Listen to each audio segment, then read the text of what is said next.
vivant comme si rien ne pouvait m'atteindre. Si vous êtes une femme mariée, ou si vous envisagez de vous marier un jour, je vous demande d'arrêter tout de suite et d'écouter attentivement ce que je vais vous dire.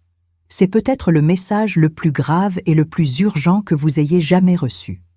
Ce que je vais vous raconter n'est pas une histoire inventée pour divertir, mais une expérience réelle, vécue par moi, qui a changé mon destin et peut changer le vôtre aussi. J'ai été en enfer et j'ai vu de mes propres yeux ce qui arrive à tant de femmes qui rompent leurs vœux, déshonorent leur mari et détruisent le foyer qu'elles avaient promis de prendre soin. Ce que j'ai vu est inoubliable et je sais que Dieu m'a ramené pour les avertir avant qu'il ne soit trop tard.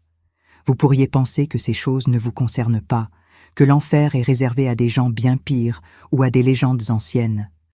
Mais la vérité, c'est qu'aujourd'hui, des milliers de bonnes femmes aux yeux du monde marchent vers le jugement éternel sans s'en rendre compte.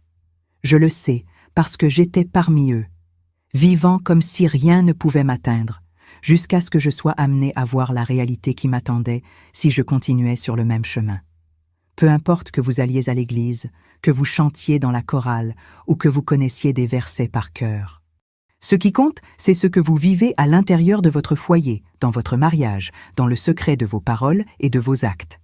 C'est ce que Dieu m'a montré. Le paradis et l'enfer ne dépendent pas des apparences, mais des choix quotidiens que nous faisons et des promesses que nous tenons ou non. Et quand la vie prend fin, il est impossible de revenir en arrière et de réparer ce qui a été fait. Je vous implore donc de ne pas considérer ce message comme une simple vidéo. Écoutez-le comme si votre âme en dépendait, car c'est peut-être le cas. Ce que j'ai vu est dur, douloureux et peut vous choquer, mais peut aussi vous sauver la vie éternelle. Tant qu'il est encore temps, il y a de l'espoir. Mais quand le temps s'épuise, seule l'éternité demeure, avec les conséquences de nos choix. Aujourd'hui, vous entendrez des détails qui ne sont pas faciles à assimiler. Vous apprendrez le sort des femmes qui ont utilisé la liberté comme une arme contre leur mari, qui ont échangé la fidélité contre un plaisir momentané et qui ont appris trop tard que Dieu prend au sérieux chaque vœu fait devant lui. J'étais en passe de devenir l'un d'entre eux, jusqu'à ce que Dieu décide de me montrer où j'allais. Si vous avez le courage de persévérer jusqu'au bout, vous comprendrez pourquoi je dis que ce message est un avertissement, mais aussi une opportunité.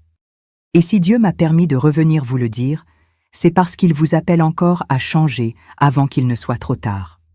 Maintenant, respirez profondément et préparez-vous, car ce que vous êtes sur le point d'entendre